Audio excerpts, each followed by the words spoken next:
Առաջինի եթերում մանրամասներն են բարև ձեզ, ես Դավիթ Ստեփանյանն եմ, այսօր ես բացում եմ մեր հաղորդումը տեսակապով, Չեխիայից, Պրահայից մեզ է միացել քաղաքական վերլուծաբան Բագրատ Արաքելյանը։ Բարև ձեզ, պարոն Արաքելյան։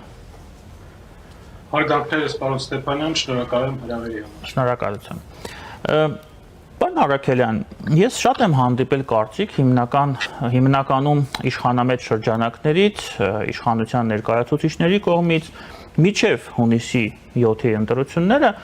որ այս սանկցիոն քաղաքականությունը, պատժամիջոցները, որը Ռուսաստանը կիրառում է հիմնականում մեր գյուղացիների, գյուղարտադրանք արտադրողների նկատմամբ, դա ժամանակավոր երևույթ է, ընտրությունները կանցնեն, կավարտվեն եւ ամեն ինչ կվերադառնա իր հունը։ Եվ ահա երեք հերթական որոշումը կայացրեց Ռուսաստանը հիմա էլ արգելել է ձկան ներմուծումը, մեր հայկական ձուկը չի ներմուծվել Ռուսաստանն ու նշվում է, որ ժամանակավոր է, բայց ամեն ինչն է նշվում, որ ժամանակավոր, ցանկացած ապրանք, որը Հայաստանից արգելվում է, արդյոք մենք կարող ենք այս համատեքստում ենթադրել, որ ընտրական, նախընտրական, հետընտրական տրամաբանությունը շարունակվում է, հաշվի առնելով նաև, որ քաղաքական մակարդակով Ռուսաստանը եւ անձամբ Պուտինը մինչեւ այսօր քաղաքացիական պայմանագրին եւ անձամբ Նիկոլ Փաշինյանին չի շնորհավորել։ Դա խոսում է բավականին լուրջ կրիզիսի մասին, որը կա մեր եւ Մոսկվայի հարաբերությունների մեջ, եւ դրա մասին միջալից խոսեց նաեւ վարչապետը, ընդգծելով այն բանը, որ եթե նման գործողությունները երկարատև բնույթ են կրում, ապա բնականաբար դա արդեն իրենից խնդիրներ է առաջացնում, այն թվում կապված նրա հետ, թե ընդհանրապես ԵԱՏՄ հասկացողությունը ինքը կյանքունակ է, թե ոչ։ Որովհետև եթե խոսքը գնում է, ասենք, ինչ-որ կոնկրետ ապրանքի մասին, ինչ-որ անհամապատասխան, ինչ-որ, չգիտեմ, փաթեթավորման, թե ինչ-որ բջիջների առկայության վերաբերյալ, դա մի գործ է, բայց ուրիշ հարց է, թե տոտալ բոլոր, փաստորեն այսօրվա դրությամբ բոլոր ապրանքները, որոնք արտահանվում են Հայաստանից Ռուսաստան եւ ոչ միայն Ռուսաստանի օգնությամբ, ասենք, ուրիշ ԵԱՏՄ երկրներ, հիմա փաստորեն արգելքի տակ են ընկել եւ դա խոսում է լուրջ ինչ-որ ճգնաժամի մասին, որը որ շարունակվելու է եւ որը որ մեզ փաստացիորեն ստիպելու է որոշակի գործողությունների, որովհետեւ մենք չենք կարող, հիմա սեզոն է, մենք բնականաբար ուրիշ լոգիստիկ հնարավորություններ ենք հայթայթել եւ դրանում մեծ աջակցություն է հայտնել Եվրոմիությունը եւ ոչ միայն Եվրոմիությունը, ընդհանուր եւ ասենք մեր բարեկամ երկիր Վրաստանը, որը որ անգամներով ավելացրել է շրջանառությունը մթերքի մեր եւ իրենց մեջ։ Մի խոսքով ուզում ասեմ, որ դա խորը բնույթ ունի եւ կարծում եմ, որ դա շարունակություն է ունենալու։ Եվ այդ շարունակությունը կարող է լինել միայն մի ուղղությամբ։ Մենք պետք է արդեն ստիպված արագ տեմպերով դիվերսիֆիկացնենք մեր լոգիստիկ առևտրային ճանապարհները եւ գտնենք նոր շուկաներ, որոնք որ փաստացիորեն մեր համար կարելի ասել բաց են։ Պարոն Արաքելյան, հայտնի է դարձել, որ էկոնոմիկայի նախարար Գևորգ Պապոյանը հուլիսի սկզբին կմեկնի Ռուսաստան, ու պատճառների մասին չի խոսում, բայց հասկանալի է, որ երևի այս առևտրային պատերազմի պատճառները հասկանալն է, մի փոքր փորձել մեղամացնել այդ սանկցիոն քաղաքականությունը, որը վարվում է Հայաստանի նկատմամբ։ Բայց արդյոք նաև ձեր խոսքերի համատեքստում Գևորգ Պապոյանը այն անձն է եւ էկոնոմիկայի նախարարը այն մակարդակն է, որով այսպիսի խնդիրները կարելի է լուծել, որովհետեւ որքանով ես հասկանում եմ, ամեն ինչ շատ ավելի խորն է եւ խոսքը գնում է ոչ ավել, ոչ պակաս, այլ քան Հայաստանի արդեն քաղաքակրթական ընտրության մասին, համենայն դեպս Մոսկվայում մեզ դա են ասում։ Եթե դիտարկենք բուն խնդիրը, իհարկե ոչ։ Եվ ես կասեի նույնիսկ եթե արտաքին գործերի նախարարը գնար կամ նույնիսկ վարչապետը գնար, հա, Մոսկվան սպասում է, որ խնդիրը լուծվի։ Այսինքն խնդիրը ինչի մեջ է։ որ Հայաստանը հեռանում է Ռուսաստանից, Հայաստանը կարողանում է ինքնուրույն որոշումներ ընդունել, Հայաստանը կարողանում է իր տնտեսությունը դիվերսիֆիկացիա անել, Հայաստանը եւ Եվրոմիությունը եւ Միացյալ Նահանգները եւ բազմաթիվ ուրիշ երկրները այսօր պատրաստ են Հայաստանին աջակցելու այդ հարցում։ Դա է բուն խնդիրը։ Հիմա Ռուսաստանը պահանջում է, որ ոչ, դու ԵԱՏՄ ես, դու պետք է ընտրություն կատարես, կամ մենք ենք, կամ իրենք են։ Նման հարցադրում իմիջիայլոց չի դրվում, ասենք նույն Ադրբեջանի առջև, հա, որը Ղազախստանի առջև չի դնում, Տոկաևը 3 Բրյուսելում էր 10 միլիարդի պայմանագիր է ստորագրել 30 հատ։ Հենց Հայաստանին է վերաբերվում այդ խանդը, հենց Հայաստանին է ուղղվում այդ շատ կոնկրետ հարցերը, որոնք որ անհապաղ պատասխաններ են պահանջում իրենց կողմից, եւ բնականաբար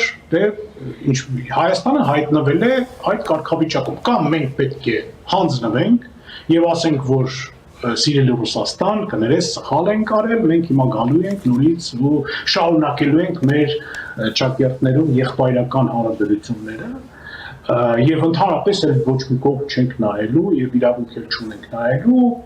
դու ես որ կաս, հա, իրանք երևի դրան են սպասում։ Բայց կարծում եմ, որ իրականությունը այլ է։ Մեր ժողովուրդը, իսկ ժողովրդի կամքով նաեւ իշխանությունը արդեն գիտակցում է այն փաստը, որ Ռուսաստանը մեր ապագայում մեծ դեր այլևս չի կարող խաղալ, ոչ թե չպետք է, ոչ թե դա մեր կամքն է, ոչ, իրականությունն է այդպես, որ ինքը արդեն այդ հնարավորությունը անգամ չունի, ոչ մի տեսակետից։ Դա լինի ռազմական զարգացման, հա, ինտելեկտուալ, տեխնիկայի, ես չգիտեմ, նույն առևտրի հետ կապված, մթերքի հետ կապված, յուրաքանչյուր բնագավառը, որը այսօր մենք դիտարկենք Ռուսաստանում, հա, խայտարակ անկում է ապրում։ Մենք տեսնում ենք, թե ինչ է ընդհանրապես հիմա կատարվում, հա, ես չեմ խոսում, որ նավթա արտահանող երկիրը այսօր խնդիրներ են ու չեն կարողանում բենզադկայաններում ուրեմն ապահովել պահանջարկը, բնականաբար ռմբակոծվում է այդ երկիրը, ամենօրյա ռեժիմով ընդդուք մինչև մայրաքաղաքը։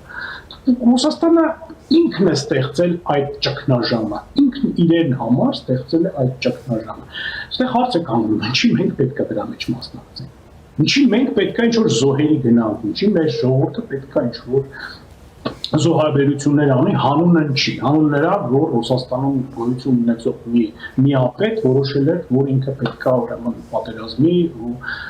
հեշտ պատերազմի հաղթանակ տանի, ու ինչը որ չի ստացվել, փաստացիորեն 5-րդ տարին է, ինչ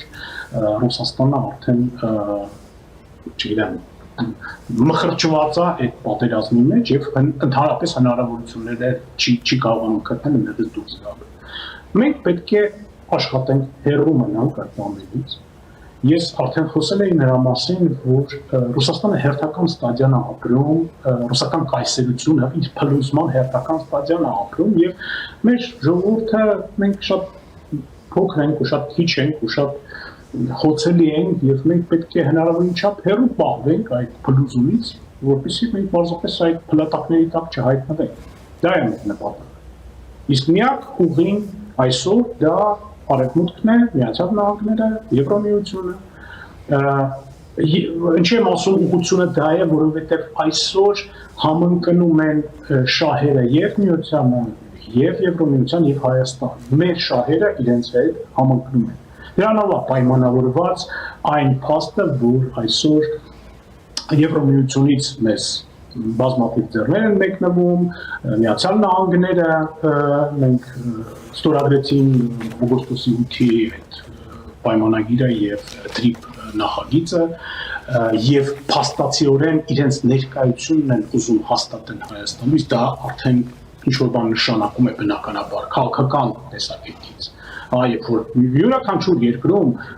մեծ մասնակցություն ունի Միացյալ Նահանգների նման պետությունը, բնականաբար մնացած պետությունները դրան հետ հաշվի են կանգնում եւ բնականաբար այդ պետության կարգավիճակը փոխվում է։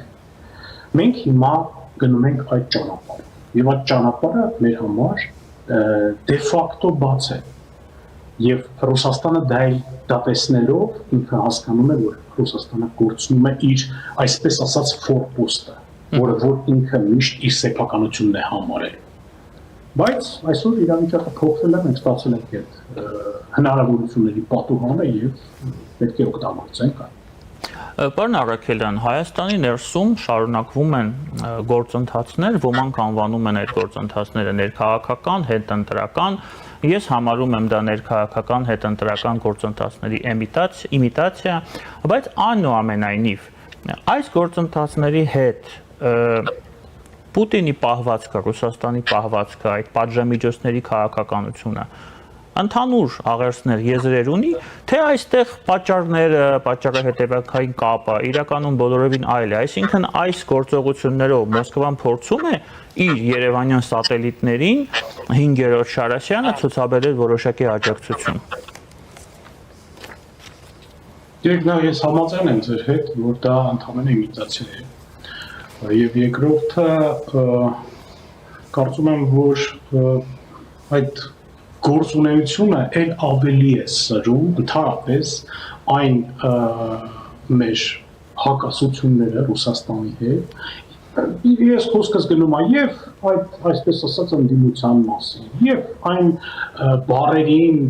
որ հնչեցվում են տարբեր ինչ-որ օֆիցիալ ներկայացուցիչների շփումներից Մոսկվայում։ Այդ ամենը էլ ավելի մեծ հնարավորություններ է բացում, փաստացիորեն, եթե մենք դիտարկենք, ավելի մեծ հնարավորություններ է բացում օրեցօր Հայաստանի համար։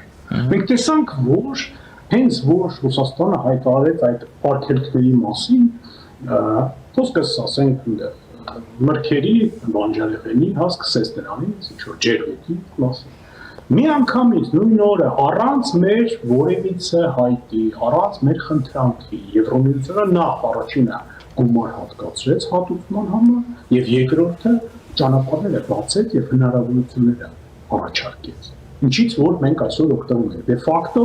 հայկական միրգը, հայկական ծիրանը արդեն Եվրոպայում դրա ապացույցները արդեն գոյություն ունեն։ Միգուցե այնքան էլ մեծ քանակություններով չի դեռ, քանի որ այնտեղ ինչ-որ որոշակի կարգավիճակներ պետք է անցնի այդ ամենը, հա, բայց այնուամենայնիվ փաստը գրանցված է եւ արձանագրված է եւ մենք պետք է աշխատենք, պարզապես աշխատանք է պետք տանել։ Իսկ այն ինչ որ անում է հիմա Ռուսաստանը, իրենք փաստորեն այդ process-ը սատարում են, չուզելով իհարկե, բայց իրենք ստեղծում են նոր հնարավորություններ, ամեն մի Ռուսաստանի ինչ-որ խոսացող գլխի նոր ինչ-որ կտրուկ արտահայտությունը կարող է մի նոր պատուհան բացել, մի նոր հնարավորություն բացել Հայաստանի համար, ինչի համար ես անձամբ ես շատ շնորհակալ եմ։ Իրոք, շատ շնորհակալ եմ, որովհետև եթե դա չլիներ, մենք դեռ բավականին երկար ժամանակ խոսեինք, ինչպես դա եղել է անցյալում, որ այո, պետք է մեր տնտեսությունը դիվերսիֆիկացիա արվի, որ պետք է նոր լոգիստիկ հնարավորություններ ստեղծվի, բայց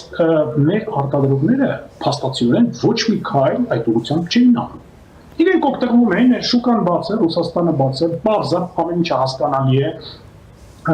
եւ օգտագործում էին այդ ճանապարհները, օգտագործում էին այդ հնարավորությունը, մինչև որ չեկավ այն օրը, երբ սահմանը փակվեց իրենց համար։ Եվ իրենք միանգամից ստիպված էին արդեն այդ դիվերսիֆիկացիան, որը որ իրենք պետք է անցկացնեին ամիսների եւ ոչ տարիների ընթացքում, անել այդ ամենը օրերի մեջ, օրերի ընթացքում փորձել ինչ-որ նոր լոգիստիկ հնարավորություններ գտնել, բնականաբար իշխանության կողմից սատարումով եւ Եվրամիության սատարումով, բայց այնուամենայնիվ այդ աշխատանքը կարելի էր անել բավականին շուտ։ Ես ինքնատինում ժամանակի տեսակետից, իսկ այսօր մենք հայտնվել ենք այդ վիճակում, բայց էլի վատ չի։ Ես կարծում եմ, որ այս կարգավիճակն վատ չի, այո, մենք ինչ-որ ստրեսային վիճակների մեջ կընկնենք, բայց կարծում եմ, որ քիչ կորուստներով կկարողանանք այնուամենայնիվ դուրս գալ դրանից։ Տեսեք, պարոն Առաքելյան, դուք էլ այդ մասին խոսեցիք, բայց արդեն երկար ժամանակ Ռուսաստանից այդ խոսացող գլուխները կառավարական մակարդակով միջև ընդհուպ Վլադիմիր Պուտին մեզ առաջարկում են կողմնորոշվել ԵԱՏՄ-ի եւ Եվրամիության միջև Երեք վարչապետ Փաշինյանը կարծում եմ համարժեք պատասխան է տվել, առաջին անգամ Երևանից համարժեք պատասխան է հնչել, եւ նա ասել է հետեւյալը կառավարության նիստին. ԵԱՏՄ-ն հայեցակարգային մի քանի դրույթների վրա է հիմնված աշխատուժի, ծառայությունների եւ ապրանքների ֆինանսների ազատ տեղաշարժի վրա։ Եթե դա չկա, ուրեմն ԵԱՏՄ-ն էլ չկա։ ԵԱՏՄ-ն պետք է հստակ պատասխանի ուղիղ կամ նամյոկով, ցիտում եմ, ինքը կա, թե չկա։ Մենք կարծում ենք, որ ինքը կա, եւ մենք որպես մասնակից պետություն համարում ենք, որ ինչ որ մի թյուրեմացություն է տեղի ունեցել եւ տպավորություն է ստեղծվել, որ ԵԱՏՄ-ն չկա, հայտարարել է Նիկոլ Փաշինյանը։ Ձեր կարծիքով այս հայտարարությունը ինչի մասին է խոսում, եթե մենք փորձենք այն վերցանենք եւ պրոյեկտենք Հայաստանի արտաքին քաղաքականության վրա այս պահին։ Նախ ասեմ, որ Ռուսաստանը ոչ թե առաջարկում է փաստացիորեն, հա, եթե վերցնենք, ոչ թե առաջարկում է ընտրություն անել, այլ արդեն ստիպում է ընտրություն անել։ Ռուսաստանի դեպքում առաջարկել եւ ստիպելը նույն բանն է։ Համաձայն եմ։ Այն ինչ որ վերաբերվում է վարչապետի խոսքերին, ապա վարչապետը շատ հմուտ կերպով, իմ կարծիքով, ինքը պատասխանատվությունը Հայաստանի վրայից հանեց եւ բարձեց Ռուսաստանի վրա։ Ինքը պարզապես ասեց, որ մենք պատրաստ ենք, մենք աշխատում ենք, մենք կարող ենք ապրանքներ մուծել, արտահանել եւ այլն, մենք պատրաստ ենք դեռ ամենայն դեպս մնանք ԵԱՏՄ-ի մեջ եւ լիակատար աշխատանք տանենք։ Բայց արդյոք պատրաստ եք թե դա անել դուք ԵԱՏՄ-ն, դա պատրաստ է անել ընդհանրապես։ Եվ պատասխանատվությունը դե ֆակտո հիմա գնդակը, այսպես ասած, ինքը ուղարկեց դեպի Ռուսաստան, եւ Ռուսաստանը արդեն հիմա պետք է մտածի, թե ինչ պատասխան տա այդ ամենին, որտեղ փաստացիորեն եւ նա շատ ես նկատում եմ վարչապետին, շատ ճիշտ կոնկրետ թեզեր հնչեցրեց, որ դուք փաստորեն մի պետության արչեւ, որը որ այդ միացում այդ համակարգի մի մաս է կազմում, դուք ճանապարհները փակել եք, արգելքները դրել եք ու նույն կերպես դուք կարող եք վարվել յուրաքանչյուր պահին, դուք ասել եք խոսքը Ռուսաստանի մասին, հա, յուրաքանչյուր ուրիշ պետության հանդեպ, որը որ ԵԱՏՄ-ի անդամ է։ Եվ այստեղ արդեն ուրիշ պետություններն էլ պետք է իրենց եզրակացությունները անեն։ Հա, թե արդյոք այս կառույցը ինքը աշխատող կառույց է։ Ну դատելով Տոկաևի Ասար իրավունքներ ունեն արդյոք Ռուսաստանի հետ։ Դատելով Տոկաևի Բրյուսել այցի արդյունքներից իրենք արդեն այդ եզրակացությունները արել են եւ գործում են առնվազն։ Գիտեք, ես կարծում եմ, որ ոչ միայն Տոկաևն է արդել այդ եզրակացությունները։ Այն նույնիսկ Լուկաշենկոն։ Նույնիսկ Լուկաշենկոն եւ ուրիշ մասնակիցները բոլորն էլ բոլոր մասնակիցները, ես նկատի ունեմ ԵԱՏՄ-ի անդամները, բոլորն էլ արդեն իրենք շատ շուտվանից հասկացել են, որ Ռուսաստանը ինքը դա ստեղծել է, այդ կառույցը ընդհանրապես ստեղծել է առաջին հերթին տնտեսական ճնշման համար եւ այն բանի համար, որպեսզի այդ բոլոր պետությունները, որոնք որ այդ կազմի մեջ են գտնվում, իրենք գտնվեն Ռուսաստանի ձեռքի տակ, Ռուսաստանի փեշի տակ, եթե թույլ տակ, եւ իրավունք էլ անգամ չունենան, շուտ կողմ նայելու, բայց կյանքը փոխվել է։ Ինչպես ես մի քիչ առաջ ասացի, Ռուսաստանում է հենց կարգավիճակը փոխվել։ Ռուսաստանը այլևս իրենից չի ներկայացնում այն հզոր պետությունը, որը որ կարող էր ինչ-որ բան առաջարկել։ Այսօր Ռուսաստանը ոչ մի բան չի կարող առաջարկել։ Ընդհակառակը Ռուսաստանը պահանջ ունի, ուրիշներից պահանջ ունի։ Այսօր մենք տեսնում ենք, որ Ռուսաստանը խայտառակ կախվածության մեջ է գտնվում Չինաստանից։ Իրանք, չգիտեմ, բոլոր բնագավառներում ռուսական տնտեսությունը անկում է ապրում, խայտառակ անկում է ապրում։ Եվ այսօր Ռուսաստանը պարզապես այդ ֆիզիկապես հնարավորությունը չունի այդ ճնշումը շարունակելու եւ բնականաբար ամեն մի պետություն, որը որ ԵԱՏՄ-ի կազմում է, պետք է պարտավոր է մտածել այն բանի մասին, թե վաղը իրենց հետ կոնկրետ ինչ է լինելու։ Ռուսաստանը քանդվեց, փլուզվեց, չգիտեմ, նորից ինչ-որ հերթական ստադիան ապրեց, լավ, Ղազախստան ինչ է անելու, հա, չգիտեմ, Հայաստանը ինչ է անելու, մնացած երկրները ինչ են անելու։ Նույնիսկ, ինչպես ճիշտ ասացիք, Լուկաշենկոն է դրա մասին մտածում։ Լուկաշենկոն մենք տեսնում ենք, որ վերջին այս ժամանակի ընթացքում բառացիորեն այս մի քանի օրվա մեջ ունեց արտահայտությունները արել, որը ոչ մի ձև չի համակերպվում իր նախկին ինչ-որ հնչեցրած բառերի։ Մենք տեսնում ենք, որ ինչ-որ մարդիկ են գնացել արդեն Լուկաշենկոյի մոտ, ինքը իրենց ընդունել է, բայց շատ փափուկ կերպով ինքը իրենց ասում է, ոչ, ես ոչ պատերազմի մեջ եմ մասնակցելու, հիմա բառացիորեն այսօր հայտարարվեց Զելենսկիի կողմից, որ այն ուրեմն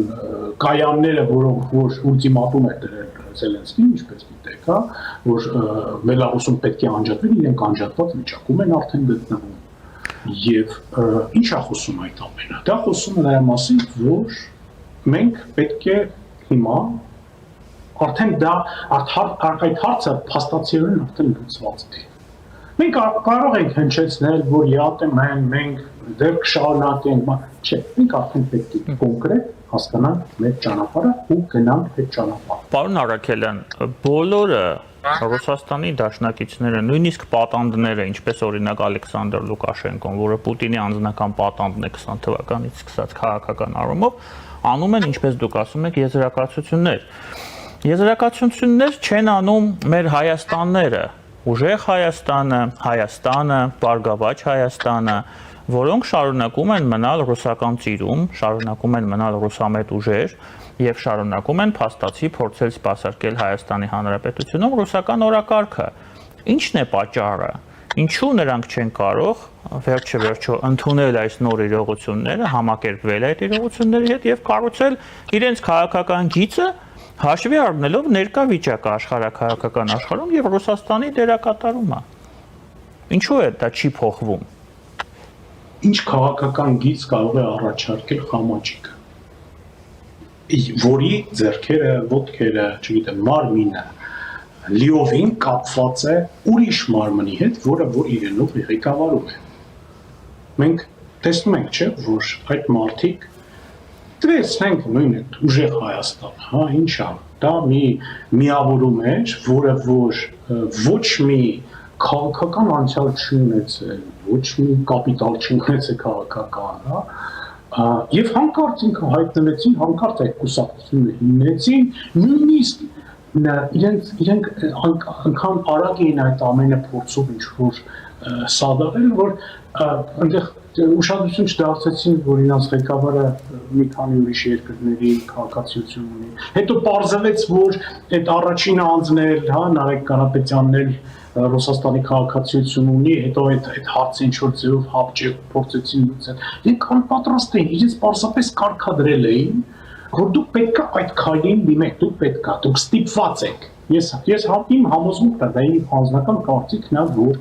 իրենք ուրախ կլինեին այդ ամենից շատ հեռու մնալ։ Եվ Սամվել Կարապետյանը, եւ Նարեկ Կարապետյանը, եւ բազմաթիվ ուրիշ ինչ-որ մասնակիցներ։ Բայց իրենց ստիպել են, իրենց կարգադրել են, իրենց սպառնել են, սպառնալիքներ են հնչեցրել, իրենք մեծ կախվածություն ունեն Ռուսաստանից, հսկայական կախվածություն ունեն։ Եվ իրենց արել են այն առաջարկը, որից իրենք չեն կարող հրաժարվել, եւ իրենք գնացել են դրա։ Եվ այսօր իրենք գտնվում են ինչ-որ մի հատ անհասկանալի կարգավիճակում, հա, որ ես կանվանեի ցուցվանգանման, շախմատային ցուցվանգանման մի կարգավիճակ, ինչ քայլեր չարել, սա իրենց վնաս է, որովհետև իրենց այդ մշակված, իրենց ասելով ես Ռուսաստանի նկատի ունեմ, մի երկուի գրասենյակ, իրենց մշակված այդ ստրատեգիան փաստորեն ֆիասկո ապրեց Հայաստանում։ Միակ չկարողացան այդ հսկայական ֆինանսները ներդրեցին, ստիպեցին, որ այդ ֆինանսները հայ ինչ-որ ձեռնարկատերերը Ռուսաստանի ներդնել, հա, այդ ամեն ինչը մեծ մեխանիզմ աշխատացրեցին, այդ տասովշիկներով, բանով, տեսով, թենով, ինչ-որ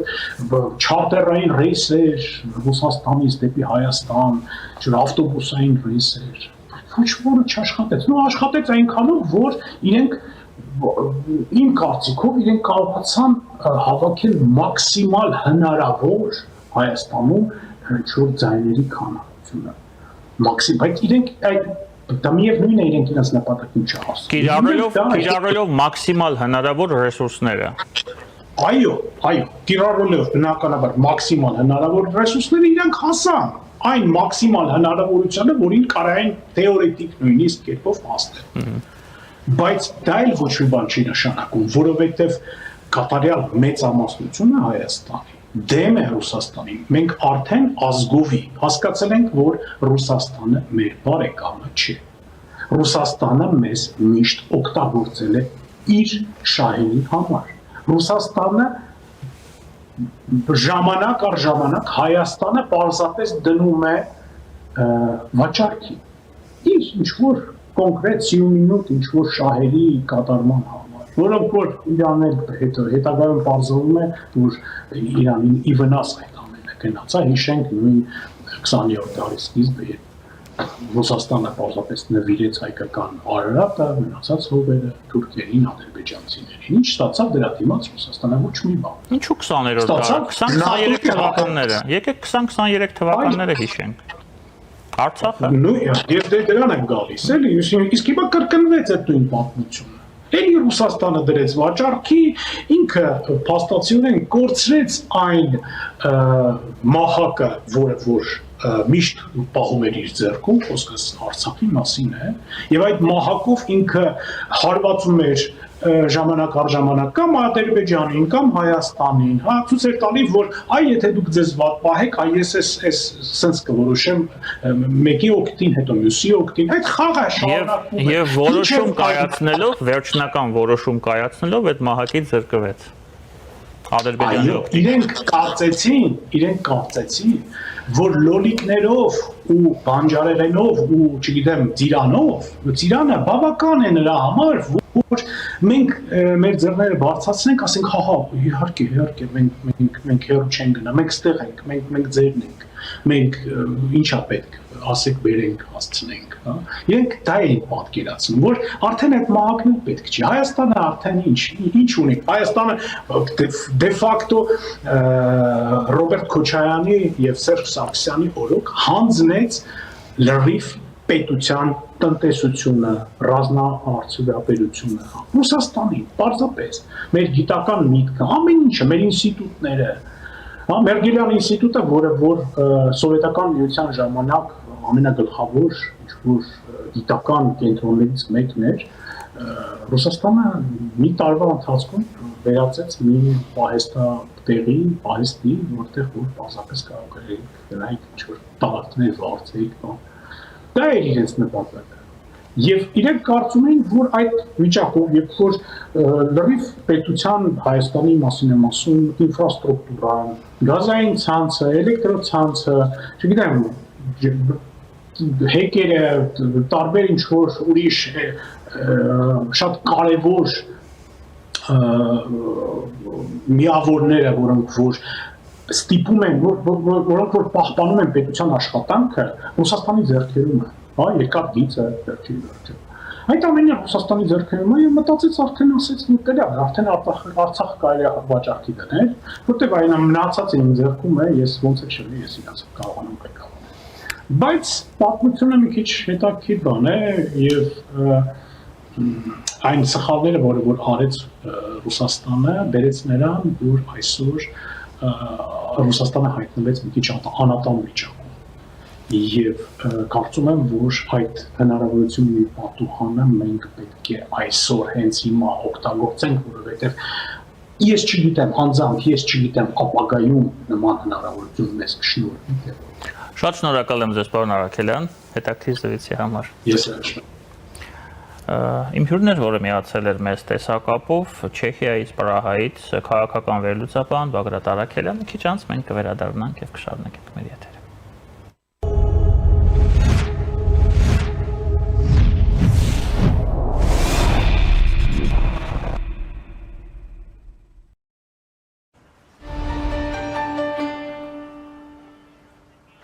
Տանը քո հեռուստացույցը դարձրու ամենանոր սերիալները HD որակով դիտելու լավագույն միջոցը։ Դրա համար պարտադիր չէ ոչ հեռախոս, ոչ պլանշետ կամ այլ սարք։ Պարզապես վերցրու հեռուստացույցի վահանակը, սեղմի հավելվածներ կամ ռուսերեն պրիլաժենիա կամ անգլերեն applications եւ այնտեղ գրեք Arflix։ Եվ ինչպես հեռախոսով, այնպես էլ հեռուստացույցի վրա սեղմելով ներբեռնել կամ download, հեռուստացույցի հավելվածներ բաժնում կհայտնվի հենց Arflix-ի կոճակը, որն էլ սեղմելով հեռուստացույցի վրա վրա կբացվի Armflix-ի հավելվածը եւ վերջ։ Քեզ եւ տան բոլոր անդամներին հասանելի կլինեն վերջին սերիալները առաջինը եւ առանց գովազդի ու այն էլ HD որակի դիտելու հնարավորությունը։ Armflix եւ քո հեռուստացույցը լավագույն ժամանցի միջոցներից է։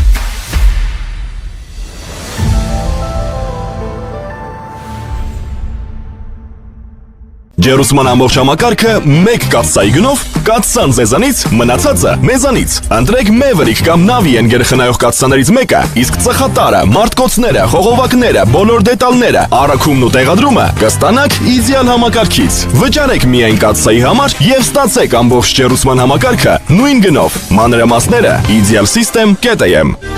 Իդեալ համակարգ 29 տարի դեպի կատարելություն։ Դեռ չգիտեք, թե ինչպես կարող եք դիտել սիրված սերիալները առաջինը և դիտել այն որակով ու ամենուր։ Ինչպես բաժանորդագրվել Armflix հայկական էքսկլյուզիվ կինոպլատֆորմին։ Հետևեք մի քանի պարզ քայլերի և ստացեք հասանելիություն առաջինը դիտելու Armflix-ի բազմաժանր հայկական կինոարտադրանքը։ Քայլ առաջին. մուտք եք գործում armflix.com։ Քայլ երկրորդ. սեղմում եք բաժանորդագրվել կոճակը։ Քայլ երրորդ. ընտրում եք ձեզ համար ցանկալի բաժանորդագրման տարբերակը։ Քայլ չորրորդ. լրացնում եք քարտի տվյալները և գնում եք առաջ։ Իդեպ Armflix-ը կարող եք դիտել ամենուր և անսահմանափակ, ներբեռնելով նաև հավելվածը հեռախոսի և անմիջապես հեռուստացույցի վրա։ Դրանով իսկ կանեք ամենալավ նվերը ձեր ծնողների և տարեցների համար, որոնք չեն սիրում դիտել սիրված սերիալները համակարգչով, իսկ հեռուստացույցով սեղմելով մեկ կոճակ նրանց հասանելի է դառնում ողջ կոնտենտը։ Երիտասարդները Armflix-ի iOS և Android հավելվածների միջոցով կարող են դիտել դրանք ամենուր։ Իդեպ, մեկ գրանցված բաժանորդագրությամբ կարող եք դիտել բոլոր սարքերով։ Ահա և վերջ, դուք ստացաք հնարավորություն դիտելու հայկական ամենանոր, բազմաժանր և էքսկլյուզիվ ֆիլմերն ու հեռուստասերիալները մեկ հարթակում։ Դե ինչ, բարի դիտում։ Armflix, եղիր կոնտենտի թրենդի մեջ։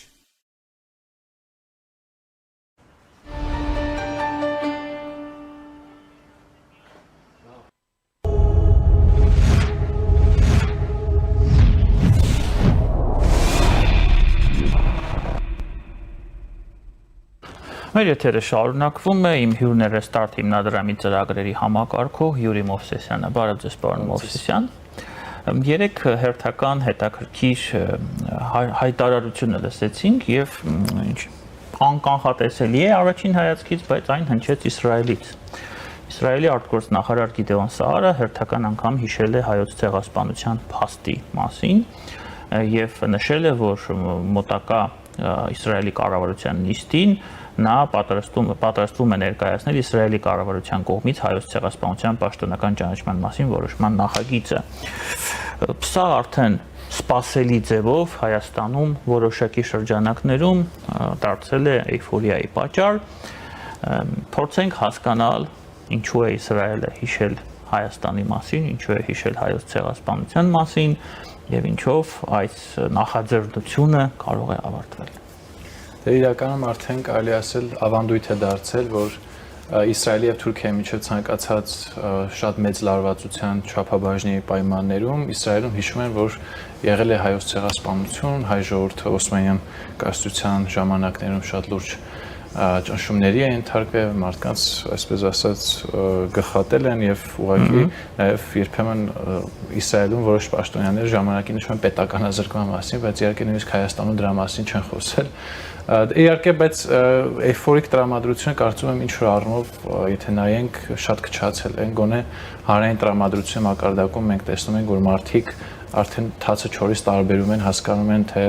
ինչ է նշանակում իրական օրակարգը եւ ինչ է նշանակում, երբ քեզ փորձում են ինչ-որ այլ թեմաներում օգտագործել։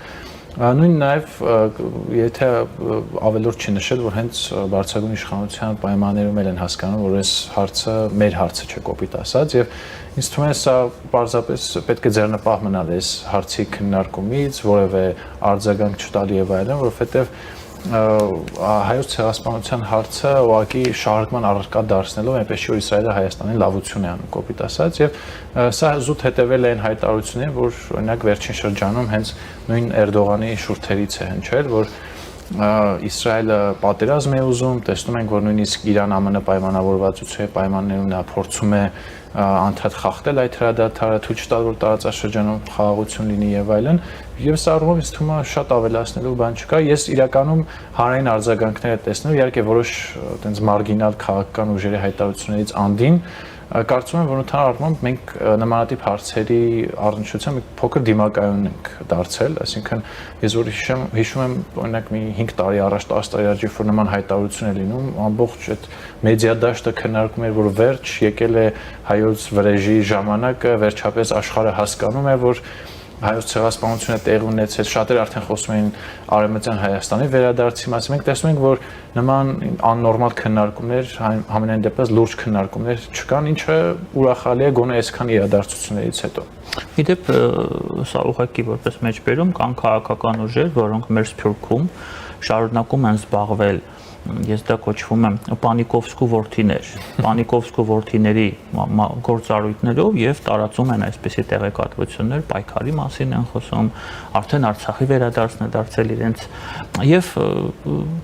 տրիվիալ փող են աշխատում։ Հա, իրականում միջնորդավորված ձևով, երբ որ ես օրինակ փորձում եմ վերհանել օրինակ նույն ԱՄՆ հայ համայնքի շրջանում տարածված նարատիվներին, տպավորություն է, որ այդ համայնքը Ռուսաստանում է ապրում, այն նարատիվները, որ այստեղ շրջանառում են տարբեր պրոռուսական ուժեր, շատ կենսունակ են ԱՄՆ հայ համայնքի շրջանում, ու ինձ թվում է նաև պարադոքս չի։ Պարադոքս է, բայց նաև աշխատանքի բացակայության խնդիրն է այստեղ, որովհետև ես կարծում եմ, որ ինչքան էլ չարամիտ ուժերը թե Հայաստանի ներսում, թե դրանից դուրս ինչ որ անիմաստ կամ վնասակար գործունեությամբ են զբաղվում, նշանակում է, որ այն ուժերը, որոնք պետք է զբաղվեն, ամենադեպս գոնե պետական իշխանության մակարդակում, չունեն բավարար ռեսուրսներ։ Նույն օրինակ ԱՄՆ-ում Հայաստանի դեսպանատունը փաստացի այնքան ռեսուրս չունի, որ կարողանա նոր օրակարգ ձևավորել, որը կարող է այնտեղի համայնքին ավելի պրոակտիվ, արդյունավետ օրակարգի ուղղությամբ տանել այդ ռեսուրսը։ Իսկ Պանիկովսկիները, լեյտենանտ Շմիդտի որդիները աշխատում են։ Այո, ու դա ոչ թե աշխատում են, այդտեղ կան ենթակառուցվածքներ։ Օրինակ, երբ որ հիմա մենք խոսում ենք Ռուսաստանի կողմից ընտրական գործընթացների, ներքին գործերի միջամտության փորձերի մասին, մենք մի փոքր դա adekvat ենք համարում, որովհետև հաշվի առնելով ռուսաստանյան քաղաքական համակարգի կառուցվածքը, այնտեղի հայաստանյան այդ հայ համայնքի ստեղծած ենթակառուցվածքները եւ դրանց շահերը մի փոքր տրամաբանություն գտնում ենք։ Հիմա ԱՄՆ-ում եւ ընդհանրապես Եվրոպայում մենք գիտենք թե որ քաղաքական ուժերն են այնտեղ ենթակառուցվածքներ ստեղծել, չկա դրան հակառակ, այսինքն ես նույնիսկ հիշում եմ այնտեղ զրուցում էի մեր հայրենակիցներից մեկի հետ, ինքը պատմում էր, որ այնտեղ ինչ որ մի քանի ամսագրեր կան եւ այդ մի քանի ամսագրի օրինակներին, որ ծանոթանում ես, թվում է թե, չգիտեմ, 20-րդ դարավերջի ինչ որ իրադարձությունների մասին նկատառումներ են, որ այստեղ օրինակ անդիմություն իրականում պայքարում է լիբերալ արժեքների համար, այն տիտրոսային անդիմության մասին է խոսքը։ Քոչարյանը պայքար։ Այո, իսկ տեսեք հայկական իշխանությունը իրականում համ ուրանում է, համ լիբերալ արժեքներն է ոտնարում, համ էլ այդ որ ասում է կոմպլեմենտար քաղաքականություն դա լրիվ սուտ է եւ այլն, այդ մարդիկ այդպես են կարծում եւ մտածում են, որ հայկական իրականությունը քաղաքական իրենք այդ մարդկանց աշկերով այդ ենթակառուցվածքները։ Վերջին օրինակը շարունակեմ ձեր միտքը, նույնիսկ այնտեղ շատ մեծ ծավալի քանակի մարդիկ կան, որոնք կարծում են, որ ընդդիմությունը իրոք հաղթել է այս ընտրություններում, ընտրությունները կեղծվել են, ինչպես տարածվում է, չէ,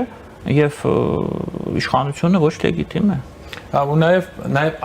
հենց այս օրինակով երբ որ մենք քննարկում ենք, որ ուղղակի զուտ Հայաստանի անձնագիրը բավարար չէ, որ մարդիկ Հայաստանում գոնե որպես քաղաքացի իրավունքներ պարտավորություններ են, սրա հաստատումն է, որովհետև կտրված լինելով իրականությունից կամ նրանց ունեցած կարծիքները ձևախաղված լինելով այլ չարամիտ ունենք ուժերի կողմից չի կարող ուղղակի այդ մարդը adekvat բովանդակային մասնակցություն ունենալ Հայաստանի ներքին կյանքին։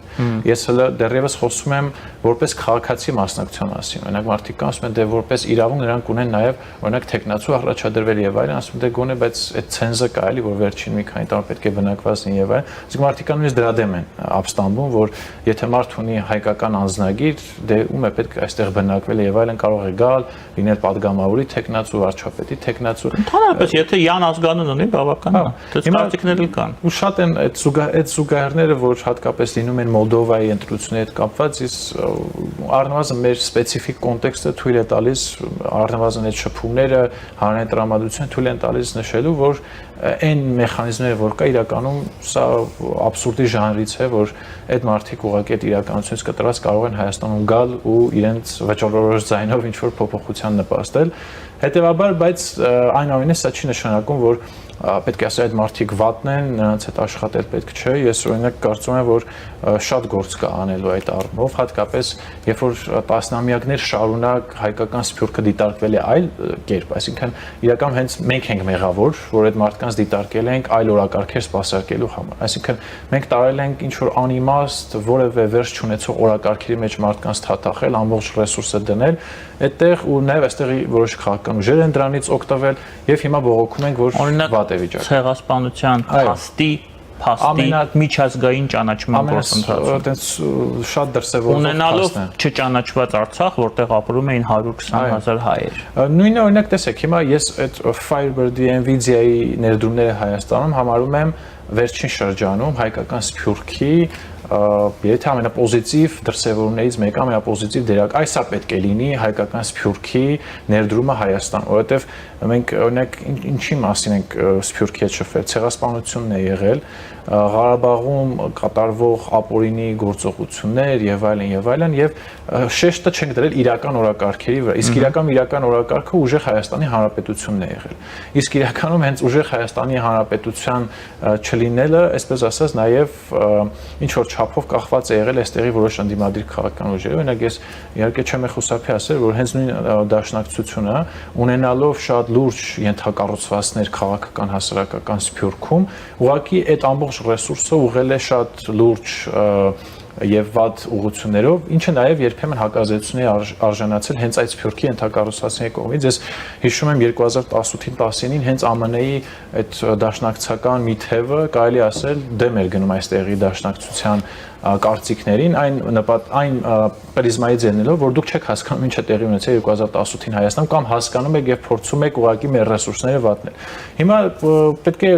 աշխատանք տանել այդ մարդկանց առողջության, այսինքն այս պոզիտիվ դրսևորումները, որ օրինակ եղան նույն Nvidia-ի հետ կապված, պետք է սահմանել բազմապատկել, բայց ծանոթ լինելով, որ ԱՄՆ-ում ուղղակի օրինակ նույն դեսպանատան աշխատանքին կամ այլ պրոակտիվ ուժերի բացակայությանը, կա ասել մենք այստեղ շատ լուրջ խնդիրներ ունենք, որովհետև Հայաստանում եթե կա դաշնակցություն, չկա այլ քաղաքական կամ հասարակական ուժ, որ ունի բավարար ռեսուրսներ աշխատանք տանելու օրինակ ԱՄՆ-ի մեծ համայնքի հետ։ Ես շատ բարդ եմ համարում այդ աշխատանքը, որովհետև տեսեք, քանի սերունդ փոխվելու այդ արդեն իրենց մոտ կարելի աշխարհընկալում է, հա, արդեն ձևավորվել, բարձր որ շատ դժվար է լինել այդ մարդկանց ասել, որ գիտեք, այն ինչ որ ձեզ ասում են, դա շատ անիրական է, օրինակ հայ դատի հանձնախմբի ես երբեմն հայտարարություններն եմ նայում, ուղղակի չեմ պատկերացնում մարդիկ ինչքան պետք է կտրված լինեն իրականությունից կամ կտրված չլինեն, այդպեսի վնասակար գործունեությամբ զբաղվեն։ Ես չեմ ասում, թե այն ինչ որ իրենք ասում են սխալ է։ Խնդիրն է, թե ներկայիս կոնտեքստում, ներկայիս տարածաժամանակային այսպես պայմաններում ինչքանով է դա բխում Հայաստանի շահերից կամ ինչ որ օգուտ տալիս է վերջնարդյունքում, թե ոչ։ Նույն օրինակ մենք տեսանք օգոստոսի 8-ի հռչակագրից հետո, օրինակ օգոստոսի 8-ից հետո բազմաթիվ փաստաթղթեր են, այսպես ասած, կնքվել, որոնց արդյունքում ձևավորվել է հայ-ամերիկյան նոր օրակարգ։ Հիմա սփյուռքի դերը դրանում ո՞րն է։ Կրկին խոսել, որ Լեռնային Ղարաբաղում հայեր չկան, վերադարձի իրավունք եւ այլն, թե պետք է խոսել, որ եթե ուզում եք այս ժողովրդավար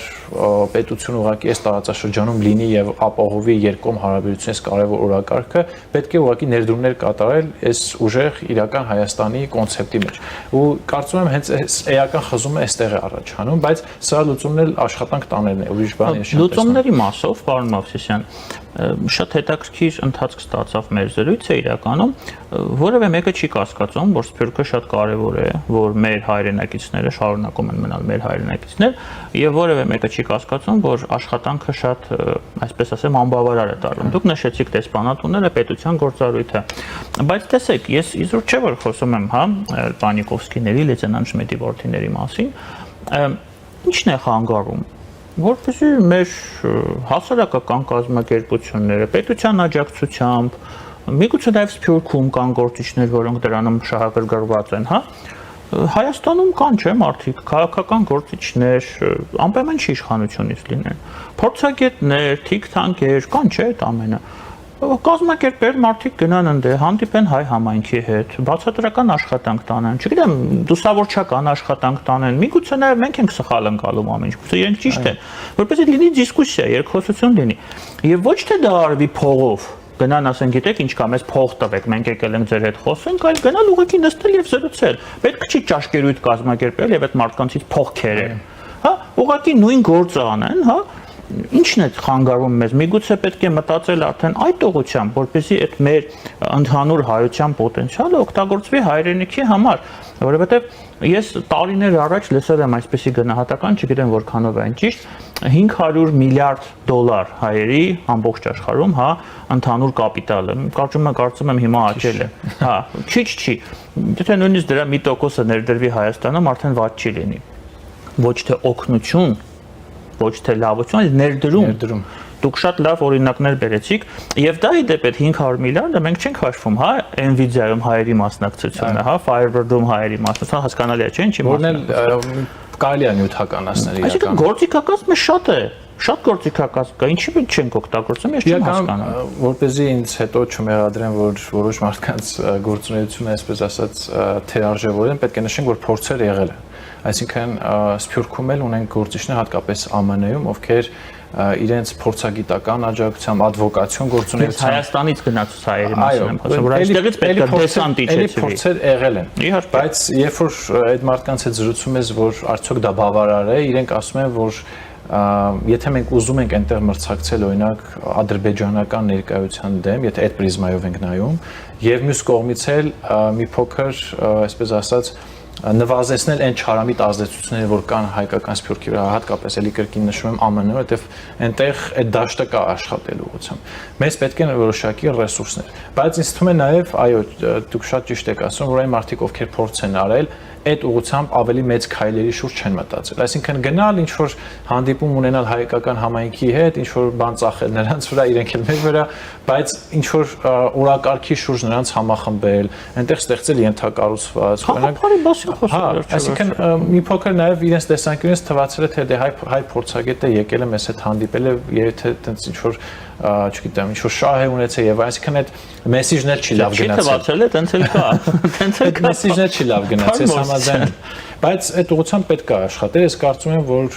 եթե առաջիկա այս տարիների, երբ որ խոսում ենք օրինակ հայ-ամերիկյան հարաբերությունների մասին, բողոքում ենք, որ բավարար չի դիվերսիֆիկացումը, անդադ մեղադրում ենք իշխանությունը եւ այլն, ես համաձայն եմ ձեր հետ, որ հասարակական ու քաղաքական ուժերն էլ իրենք պետք է ինչ որ նոր բան մտածեն այդ Սփյուռքի հետ աշխատանքի ուղղությամբ, ու դա պետք է նյութականանա։ Այսինքն այնտեղ պետք է ստեղծվեն հստակ ենթակառուցվածքներ, այսինքն մարդկային կապիտալ որոշակի համախմբվի, պետք է ձևավորվի օրակարգ, պետք է ստեղծվեն տարբեր կենտրոններ, որոնք այստեղ կոպիտ ասած այստեղի իրական կարիքները կարողանում են այնտեղ տարբեր ադվոկացիոն գործունեությունների մեջ ներառել, այսինքն ոչ թե ԱՄՆ պաշտոնյան օրինակ հանդիպում է 3 հայ, 3-ն է տարբեր բաներ են ասում, մեկը ասում է եկեք Արցախը հետ բերենք, մեկը ասում է Արևմտյան Հայաստանը, մեկն է ասում է դե իրականում ոնց որ Հայաստանը լուրջ խնդիրներ ունի, պետք է այդ խնդիրների լուծման շուրջ իրական օրակարգ ձևավորվի ու բան չհասկանա այդ մարդը ընդհանրապես ինչ են ուզում հայերը, այլ այդ ադվոկացիոն գործունեությունը պետք է նախ լինի համակարգված։ Ես գիտեմ, որ տարիներ շարունակ մեր այստեղի քաղաքացիությունը բավականին լուրջ գործունեություն է ծավալել էլի շատ սահմանափակ ռեսուրսների պայմաններում Հայաստանում ժողովրդավարական բարեփոխումների իրականացման ուղղությամբ, բայց դա կտրված է եղել Հայաստան-ԱՄՆ ռազմավարական օրակարգից, որտեղ այն ժամանակ իրականում այդ օրակարգը չկար։ Եթե անկեղծ լինենք, այն ժամանակ եթե մենք ԱՄՆ-ից ինչ-որ ակնկալիք ունեինք, դա ուղղակի Լեռնային Ղարաբաղի հարցի շուրջ բալանսավորողի դեր ստանձնել էր ԵԱԿ Մինսկի խմբում ու Հայաստանի ժողովրդավարությանը ինչ-որ ձևով աջակցելու իրական շատ լուրջ աջակցություն է եղել ու ոչ միայն, հա, եթե նայենք սոցիալ-տնտեսական տարբեր ծրագրեր եւ այլն, բայց դա եղել օգնության օրակարգով։ Հիմա ձևավորվել է մի օրակարգ, որը գործընկերության օրակարգ է, այսինքն ԱՄՆ-ն էլ Հայաստանից շահեր ունի, Հայաստանի վերաբերյալ ունի բազմաթիվ նպատակներ եւ այստեղից էլ կան այդ ըմբռնումը, այսինքն այդ փոխադարձ գործընկերության օրակարգը կա։ Հիմա ես կարծում եմ, որ եթե ապագայում մենք փորձենք այսպիսի ինչ-որ մի նախաձեռնություն սկսել, դա պետք է հստակ համակարգված լինի եւ ոչ թե պետք է լինեն առանձին անջատ օրակարգեր, դե ես զբաղվում եմ ժողովրդավարության առաջխաղացմամբ, ես մտածում եմ, որ Հայաստանի տնտեսության մեջ պետք է այլ այդ բոլորը պետք է մեկ նախաձեռնության մեջ կենտրոնանան, որպեսզի մեր ասելիքն ու մեր ակնկալիքները հստակ լինի։ Թե չէ հակառակ պարագայում այնտեղ տպավորություն է ստեղծվում, Հայաստանում տարբեր ուժեր ունեն տարբեր ակնկալիքներ, այսինքն օրինակ ժողովրդավարություն ցանկացող գուցե այդքան հետաքրքրված չէ ԱՄՆ ներդրումներով։ Իսկ իրականում դրանք բոլորը իրար հետ փոխկապակցված են եւ դա պետք է մեկ նախաձեռնությամբ լինի։ Շատ լավ, տեսեք, պարոն Օվսյան, նորից շարունակեմ ձեր միտքը։ Այդ 3 հոգին, որ հանդիպում են ամերիկյան պաշտոնյաների հետ, մեկը ասում է, որ Նիկոլ Փաշինյանը ոչ լեգիտիմ է, որ Հայաստանում չկա ժողովրդավարություն, մյուսը ասում է, որ Ամերիկան պետք է ճանաչի հայոց ցեղասպանությունը եւ դա ամենակարևոր Հայաստանում օրակարգն է, Հայաստանում դա ամենակարևորը։ Հիմա նոր օրակարգի հայտնվել Արցախը։ Ես չեմ ասում դա կարևոր չի։ Բայց դրա ֆոնին Ադրբեջանը ներկայացնում է նույն ԱՄՆ-ում, ինչպես եւ ամբողջ աշխարհում, մեկ դիրքորոշում։ Մեկ։ Այո։ 3 տեղի ունեցել շատ կարևոր միջոցառում, ինչպես ադրբեջանական ԶԼՄ-ում են գրում կոնգրեսում, որտեղ քննարկվում էր ուշադրություն, ես գիտեմ, որ դուք գիտեք, էթնիկ զտումները Ադրբեջանում։ Պետություն, որը 3 տարի առաջ իրականացրել է բացահայտ էթնիկ զտում, ինչի արդյունքում 120,000 մեր հայրենակիցներ հայտնվել են Հայաստանում, խոսում է էթնիկ զտումներից, ինչ որ 100 տարի առաջ, որոնք տեղի են ունեցել, կամ 40 տարի առաջ Հայաստանում։ Անհավասար վիճակը, պայքարը, երբ կա մեկ տեսակետ, որի հետևում լոբինգ է պետական մակարդակով եւ մեր դեպքում, երբ որ պետությունը դրանով որքանով ես հասկանում եմ, չի զբաղվում, ես կարող եմ սխալվել, իսկ այդ մեր համայնքները տարբեր պայմանական 3 կարծիք են ներկայացնում, որոնք իրարամերժ են եւ սա կարևոր հարց է, չէ՞։ Դե իրականում, երբ որ համեմատում ենք մեր եւ Ադրբեջանի այդ աշխատանքի հետ, մեկ կարող տարբերություն կա։ Այնտեղ ամեն ինչը պետական, ասենք ստրուկտուրալ հաղորդակցության միջոցով են ասում։ Այսինքն ինչ որ չափով մեր այս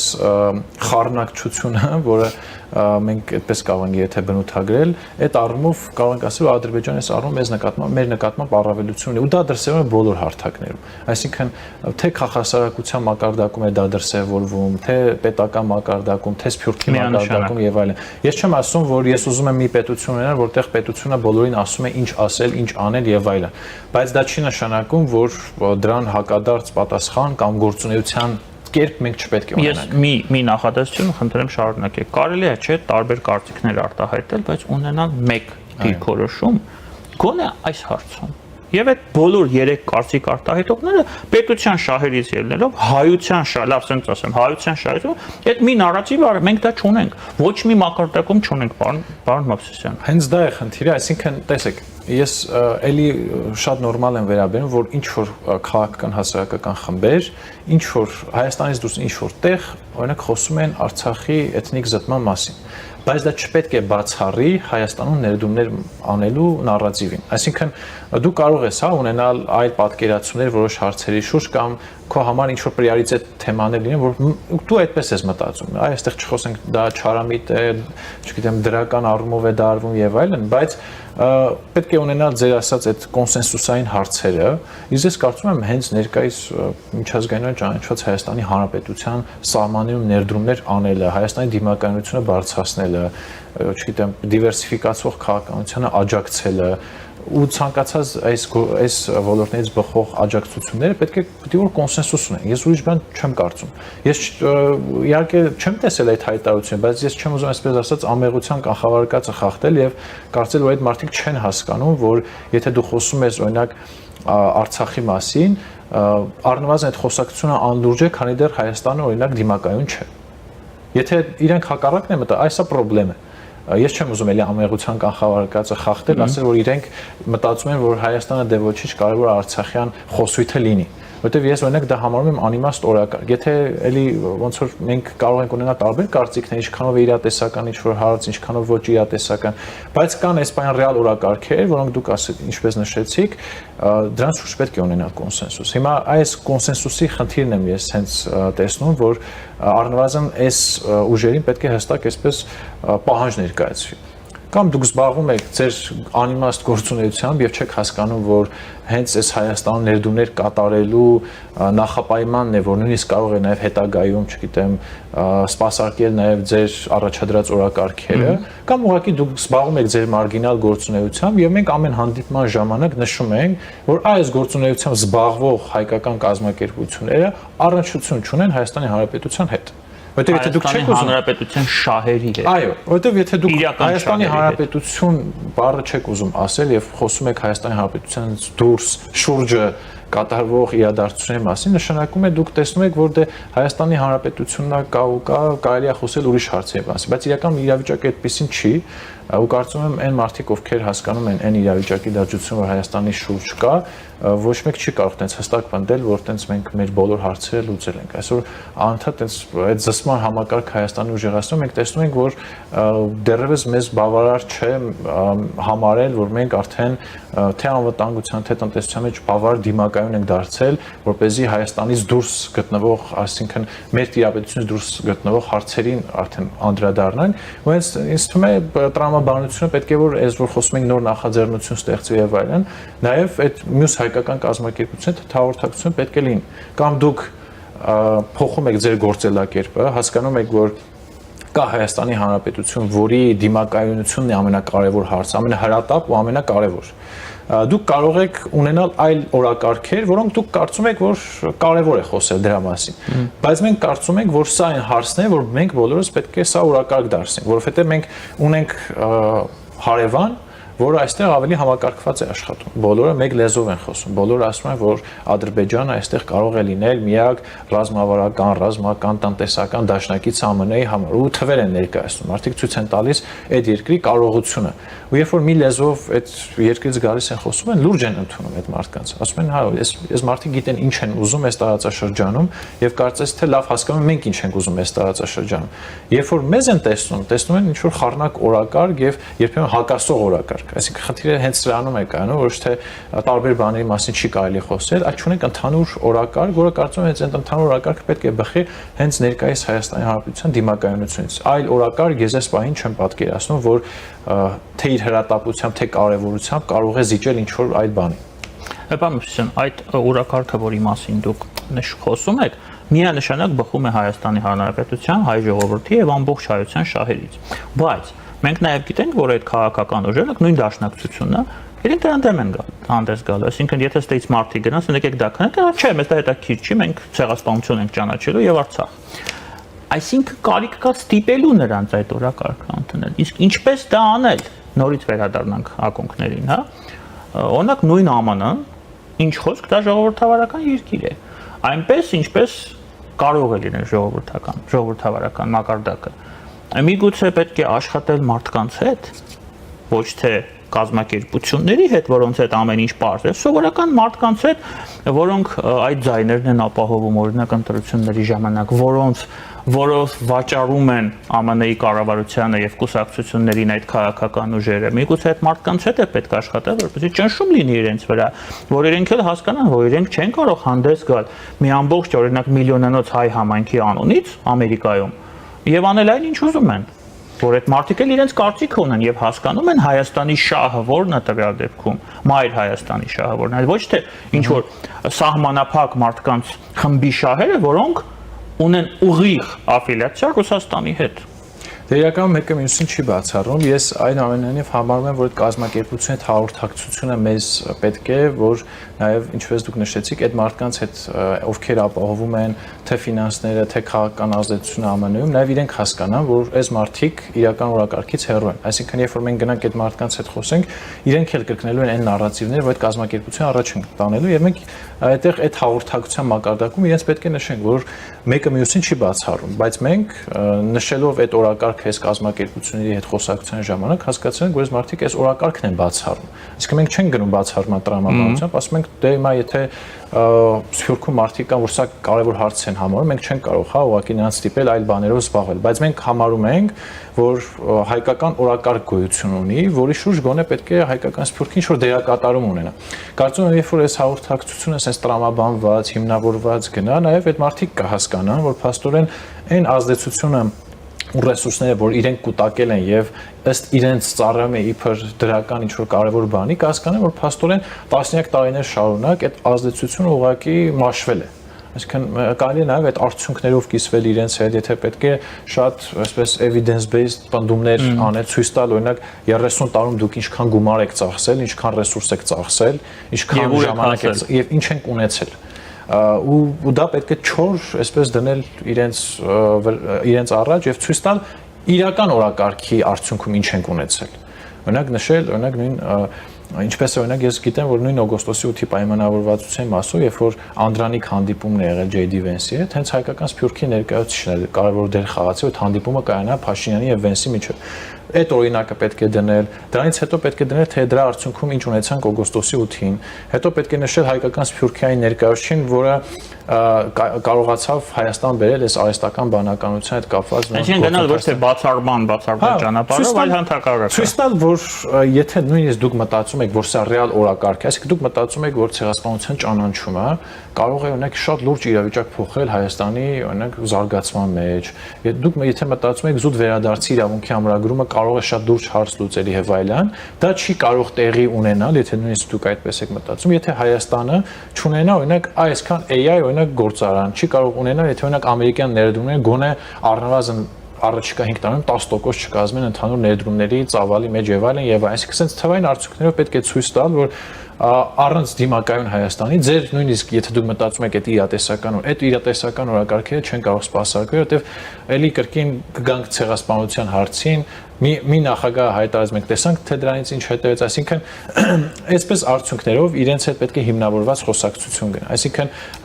այն փորձառությունը, որ գնանք իրենց ասենք, որ իրենք սխալ են, ես չեմ համարում, որ դա ճիշտ հաղորդակցության ձև է, ուղղակի այդ մարդկանց պետք է բացատրել, որ դու այն ռեսուրսը, որ ունես ու ծառայեցնում ես այս օրակարգին, դա այս 30 տարիների ընթացքում որևէ արդյունք չի տվել։ Բայց այս 1-2 տարվա ընթացքում, տեսակ, այս ռեսուրսը, որ ծառայեցրինք, մենք արդեն 1 տարվա ընթացքում ունենք Հայաստանում հողի վրա փոփոխություն։ Այսինքն այդ պետք է ցույց տալ։ Ես կարծում եմ, այնտեղի հայ համայնքում են ներկայացուցիչներ, որոնք ազդեցություն ունեն եւ դրական են տրամադրված հայկական օրակարգի առաջխաղացման ուղղությամբ, կարծում եմ, այս հաղորդակցության միջոցով գոնե կհասկանան, որ իրականում ինչ է նշանակում ռեալ փոփոխություն, ինչ է նշանակում ուղղակի քաղաքական խոսույթին ծառայություն։ Պարոն Մովսյան, ես հուսով եմ, որ գոնե մեր այսօրվա զրույցը մի փոքր քայլ եղավ այդ ճանապարհին, այդ մեծ աշխատանքի ճանապարհին, որը մեր բոլորիս արժև այս պահին, որի անհրաժեշտությունը կա, ինչի համար դե շնորհակալ եմ։ Ես եմ շնորհակալ։ Իմ հյուրն է Restart հիմնադրամի ծրագրերի համակարգող Յուրի Մովսիսյանը, ես Դավիթ Ստեփանյանն եմ, ձեզ հետ իմ մանրամասները կհանդիպենք։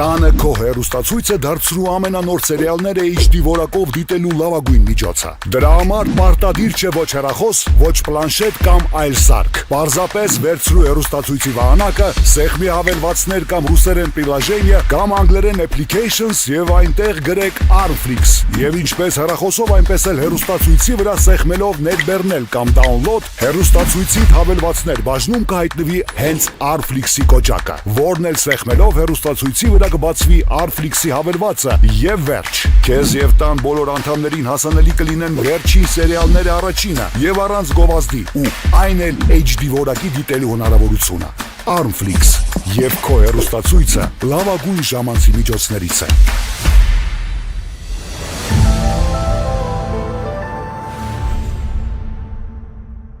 Ջերուսման ամբողջ համակարգը մեկ կաթսայգնով կաթսան ձեզանից, մնացածը մեզանից։ Ընտրեք Maverick կամ Navien գերխնայող կաթսաներից մեկը, իսկ ծխատարը, մարտկոցները, խողովակները, բոլոր դետալները, առաքումն ու տեղադրումը կստանաք իդեալ համակարգից։ Վճարեք միայն կաթսայի համար եւ ստացեք ամբողջ ջերուսման համակարգը նույն գնով։ Մանրամասները idealsystem.am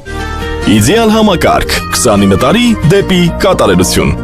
Դեռ չգիտեք, թե ինչպես կարող եք դիտել սիրված սերիալները առաջինը և դիտել այն որակով ու ամենուր։ Ինչպես բաժանորդագրվել Armflix հայկական էքսկլյուզիվ կինոպլատֆորմին։ Հետևեք մի քանի պարզ քայլերի և ստացեք հասանելիություն առաջինը դիտելու Armflix-ի բազմաժանր հայկական կինոարտադրանքը։ Քայլ առաջին. մուտք եք գործում armflix.com։ Քայլ երկրորդ. սեղմում եք բաժանորդագրվել կոճակը։ Քայլ երրորդ. ընտրում եք ձեզ համար ցանկալի բաժանորդագրման տարբերակը։ Քայլ չորրորդ. լրացնում եք քարտի տվյալները և գնում եք առաջ։ Իդեպ Armflix-ը կարող եք դիտել ամենուր և անսահմանափակ, ներբեռնելով նաև հավելվածը հեռախոսի և անմիջապես հեռուստացույցի վրա։ Դրանով իսկ կանեք ամենալավ նվերը ձեր ծնողների և տարեցների համար, որոնք չեն սիրում դիտել սիրված սերիալները համակարգչով, իսկ հեռուստացույցով սեղմելով մեկ կոճակ նրանց հասանելի է դառնում ողջ կոնտենտը։ Երիտասարդները Armflix-ի iOS և Android հավելվածների միջոցով կարող են դիտել դրանք ամենուր։ Իդեպ, մեկ գրանցված բաժանորդագրությամբ կարող եք դիտել բոլոր սարքերով։ Ահա և վերջ, դուք ստացաք հնարավորություն դիտելու հայկական ամենանոր, բազմաժանր և էքսկլյուզիվ ֆիլմերն ու հեռուստասերիալները մեկ հարթակում։ Դե ինչ, բարի դիտում։ Armflix, եղիր կոնտենտի թրենդի մեջ։